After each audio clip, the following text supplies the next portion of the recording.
Hey, today we have a quick mill Alexia Evo here, beautiful machine, and this was brought to us because he was having issues with water pressure, and that water pressure was due to a faulty pump. So we replaced the pump and it should be working good as new. So we'll pull it shut, let that heat up. Just tamp this down right now. Right there. Let's see how it's looking.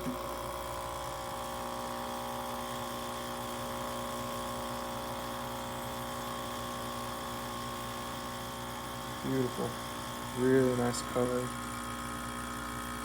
Big bit of color building up.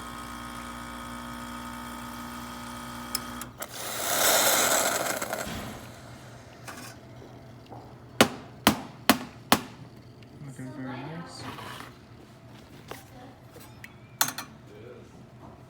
I need to do another video? No.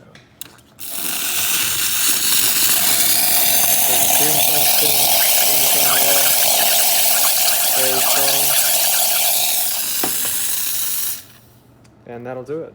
If you like these videos and want to see more like them, please like and subscribe, and we'll see you later. Take care.